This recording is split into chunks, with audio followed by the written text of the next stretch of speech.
ಬೇಕಾಗಿರ್ತಕ್ಕಂಥದ್ದು ಯಾವುದೇ ಕಟ್ಟಡವನ್ನು ಕಟ್ಟೋದಕ್ಕೆ, ಯಾವುದೇ ನಿರ್ಮಾಣಕ್ಕೆ, ಈಗಾಗಲೇ ಇರತಕ್ಕಂಥ ನಿರ್ಮಾಣಕ್ಕೆ ಪುನರುತ್ಥಾನ ತರೋದು, ಸುಧಾರಣೆ ತರೋದಕ್ಕೆ ಇರತಕ್ಕಂಥ ಒಂದೇ ಉಪಾಯ, ಬೆಳವಣಿಗೆಗೆ ಯಾವುದು ಅಡ್ಡಿಯಾಗಿದೆ ಅದನ್ನು ಕಿತ್ತು ಬಿಸಾಗೋದು, ಬೆಳವಣಿಗೆಗೆ ಯಾವುದು ಪೂರಕ ಅದನ್ನು ಅಲ್ಲಿ ತಂದು ಇಡೋದು, ಒಂದನ್ನು ಬೆಳೆಸೋದು, ಇನ್ನೊಂದನ್ನು ಕಿತ್ತು ಬಿಸಾಕೋದು. ಈಗ ಬೆಳೆಸಬೇಕಾದ್ದು ಯಾವುದು ಅಂತಂದರೆ, ಭಾರತ ಅಂತಂದರೆ ಭಾರತೀಯ ವ್ಯಕ್ತಿ, ಭಾರತದಲ್ಲಿರ್ತಕ್ಕಂಥ ಮನುಷ್ಯ, ಅವನನ್ನು ಸರಿಯಾಗಿ ಬೆಳೆಸಬೇಕು. ಅವನನ್ನು ಬೆಳೆಸುವುದಕ್ಕೆ ಎಲ್ಲಿಯೇ ಅಡ್ಡಿ ಇರಲಿ, ಯಾವ ರೂಪದಲ್ಲಾದರೂ ಆತಂಕ ಇರಲಿ, ಅದು ಸರ್ಕಾರ ಆಗಿರಲಿ, ಅದು ಎಲ್ಲೋ ಒಬ್ಬ ವ್ಯಕ್ತಿಯ ಮಟ್ಟದಲ್ಲಾಗಿರಲಿ, ಇನ್ಯಾವುದೋ ಸರ್ಕಾರದ ಒಂದು ನೀತಿ ಆಗಿರಲಿ, ಒಂದು ಪಾಲಿಸಿ ಆಗಿರಲಿ, ಇವುಗಳನ್ನೆಲ್ಲ ಕಿತ್ತು ಬಿಸಾಕಬೇಕು. ಭಗವದ್ಗೀತೆಗೆ ಶಂಕರಾಚಾರ್ಯರು ಭಾಷ್ಯ ಬರೀತಾ ಒಂದು ವಾಕ್ಯವನ್ನು ಹೇಳ್ತಾರೆ. ವೇದಗಳು ಅಂದರೆ ಏನು? ವೇದಗಳೇ ನಮ್ಮ ಬುನಾದಿ. ಈ ದೇಶ ಕಟ್ಟೋದಕ್ಕೆ ನಮಗೆ ಸಹಾಯ ಆಗಿರ್ತಕ್ಕಂಥದ್ದು, ಜಗತ್ತನ್ನು ಕಟ್ಟುವುದಕ್ಕೆ ಸಹಾಯವಾಗುವಂಥದ್ದು, ಮಾನವ ಲೋಕವನ್ನು ದೇವಲೋಕವನ್ನಾಗಿ ಪರಿವರ್ತನೆ ಮಾಡುವುದಕ್ಕೆ ಬೇಕಾದ ಮಾರ್ಗದರ್ಶಕ ಸೂತ್ರಗಳಿರ್ತಕ್ಕಂಥದ್ದು ವೇದದಲ್ಲಿ. 1000 ಜನ ಗೊತ್ತಿಲ್ಲದವರು ಬೇಕಾದಷ್ಟು ಕೂಗಾಡಲಿ, ಪಾಪ ಅವ್ರಿಗೆ ಗೊತ್ತಿಲ್ಲ ಅಂತ ಐ ಪಿಟಿ ದೆಮ್, ಬೇರೆ ಏನು ಮಾಡೋಕ್ಕಾಗಲ್ಲ. ದ್ವಿವಿಧೋ ಹಿ ವೇದೋಕ್ತೋ ಧರ್ಮ ಪ್ರವೃತ್ತಿ ಲಕ್ಷಣೋ ನಿವೃತ್ತಿ ಲಕ್ಷಣಶ್ಚ ಜಗತಃ ಸ್ಥಿತಿ ಕಾರಣಂ ಪ್ರಾಣಿನಾಂ ಸಾಕ್ಷಾತ್ ಅಭ್ಯುದಯ ನಿಶ್ರೇಯಸ ಹೇತು ಯಸ್ಯ ಧರ್ಮ. ಶಂಕರಾಚಾರ್ಯ ಏನು ಕೊಟ್ಟಿದ್ದಾರೆ ವೇದಗಳ ಡೆಫಿನೇಷನ್ನು, ಇದನ್ನು ಓದಿಬಿಟ್ರೆ ನಾವು ನಿಜವಾಗ್ಲೂ ವೇದಗಳೇನು ಅಂತ ಗೊತ್ತಾಗುತ್ತೆ. ಅದರ ಕಾಮೆಂಟ್ರಿ ಭಗವದ್ಗೀತೆಗೆ ಕಾಮೆಂಟ್ರಿ ಶಂಕರಾಚಾರ್ಯರು ಬರೀತಾ ವೇದಗಳ ಪ್ರಸ್ತಾಪ ಮಾಡಿದ್ದು ಯಾಕೆ ಅಂದರೆ, ವೇದಗಳ ಬೆಸ್ಟ್ ಸಾರಾಂಶ ಯಾವುದು ಅಂದರೆ ಭಗವದ್ಗೀತೆ. ಮನುಷ್ಯನ ಆಸೆ ಹೇಗಿರಬೇಕು, ಮನುಷ್ಯನ ಗುರಿ ಏನು, ವೇದಗಳು ಸ್ಪಷ್ಟವಾಗಿ ಹೇಳುತ್ತವೆ. ಮನುಷ್ಯನ ಗುರಿ ಏನು? ಯಾವ ಕ್ಷೇತ್ರಕ್ಕಾದರೂ ಹೋಗು ನೀನು, ಆ ಕ್ಷೇತ್ರಕ್ಕೆ ಹೋಗು, ಸನ್ಯಾಸಿಯಾಗು, ಬ್ರಾಹ್ಮಣನಾಗು, ಪುರೋಹಿತನಾಗು, ದೇವ್ರ ಪೂಜೆ ಮಾಡು ಅಥವಾ ಹಣ ಮಾಡು, ಇದು ಯಾವುದನ್ನು ಮುಟ್ಟುವ ಗೋಜಿಗೆ ವೇದಗಳು ಹೋಗಲ್ಲ. ಏನಾದರೂ ಮಾಡು, ಅನ್ಯಾಯದ ಮಾರ್ಗದಿಂದ ಅದನ್ನು ಸಾಧಿಸಬೇಡ. ಯಾವ ಪ್ರಾಣ ಹೋದರೂ ಕೂಡ ಅನ್ಯಾಯದ ಮಾರ್ಗದಿಂದ ಸಾಧಿಸಬೇಡ. ಅಯ್ಯೋ ಹಾಗಾದರೆ ಏನು ಮಾಡೋಕ್ಕಾಗುತ್ತೆ ಅಂತ ನಿನ್ನ ಗುರಿಯನ್ನು ಕುಗ್ಗಿಸ್ಕೊಳ್ಳಬೇಡ. ನಿನ್ನ ಗುರಿ ಯಾವುದಿರಬೇಕು? ಆಶ್ಚರ್ಯಕರನಾದ ವ್ಯಕ್ತಿಯಾಗಿರಬೇಕು.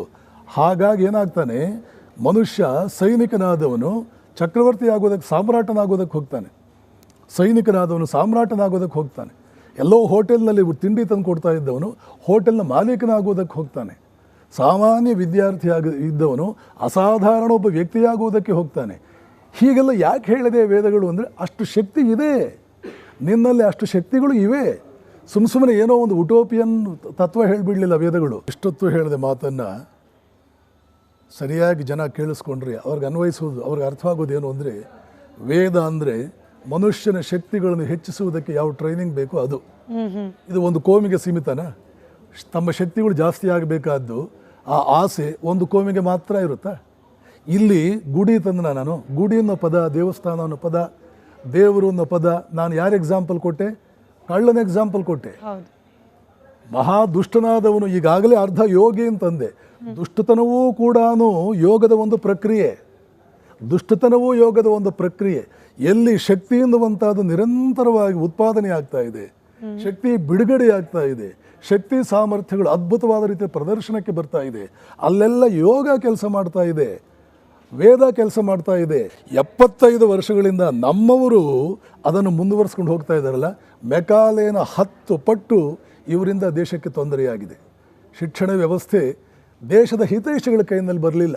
ಸ್ವಾತಂತ್ರ್ಯ ನಂತರ ಏನು ಇದೇ ಶಿಕ್ಷಣ ವ್ಯವಸ್ಥೆ ಮುಂದುವರೆಸಿದ್ರು, ನಿಸ್ಸಂಶಯವಾಗಿಯೂ ಖಂಡಿತವಾಗಿಯೂ ಹೇಳ್ತೇನೆ, ಅವರಾರು ದೇಶದ ಹಿತೈಷಿಗಳಾಗಿರಲಿಲ್ಲ. ಈ ವ್ಯವಸ್ಥೆಯನ್ನು ಮುಂದುವರೆಸುವ ವ್ಯಕ್ತಿ ಹಿತೈಷಿ ಆಗಲಾರ. ಯಾಕೆ? ಹಳೆಯ ಗುರುಕುಲ ವ್ಯವಸ್ಥೆಯಲ್ಲಿ ಇದ್ದುದು ಏನು ಮೊಟ್ಟ ಮೊದಲು ಅದು ಹೇಳ್ತಾ ಇದ್ದುದು, ಮನುಷ್ಯನೇ ನೀನು ಯಾರಂತ ತಿಳ್ಕೊ, ಆತ್ಮಾನಂ ವಿದ್ಧಿ. ಶಿಕ್ಷಣದಲ್ಲಿ 5 ವರ್ಷದ ಮಗು 8 ವರ್ಷದ ಮಗುವಿಗೆ, ಆಗಿನ ಕಾಲದಲ್ಲಿ ಶಿಕ್ಷಣಕ್ಕೆ ಆಗ್ತಾ ಇದ್ದದ್ದು ಉಪನಯನ ಮಾಡಿ 8 ವರ್ಷದ ಮಗುಗೆ, 8 ವರ್ಷದ ಮಗುಗೆ ನೀನು ಸರ್ವಶಕ್ತಿಮಾನ್, ನೀನು ಸರ್ವಜ್ಞ, ನಿನ್ನ ಆನಂದಕ್ಕೆ ಮಿತಿ ಇಲ್ಲ, ಜೋಲ್ಮೋರೆ ಹಾಕ್ಕೊಂಡಿರಬೇಡ, ಸಾಯೋದೇ ಇಲ್ಲ, ಪುಕ್ಕನಾಗಬೇಡ, ಯಾವಾಗಲೂ ಧೈರ್ಯವಂತನಾಗಿರು, ನೀನು ಧೀರ. ಇದನ್ನು ಸಣ್ಣ ವಯಸ್ಸಿನಿಂದಲೇ ಮಕ್ಕಳಿಗೆ ಹಾಕ್ತಾ, ಇವತ್ತು ವೇದಗಳಲ್ಲೂ ಅದನ್ನೇ ಹೇಳೋದು, ಇದನ್ನೇ ಹಾಕ್ತಾ ಕಾನ್ಫಿಡೆನ್ಸ್ ಲೆವೆಲ್ ಜಾಸ್ತಿ ಆಗುತ್ತೆ.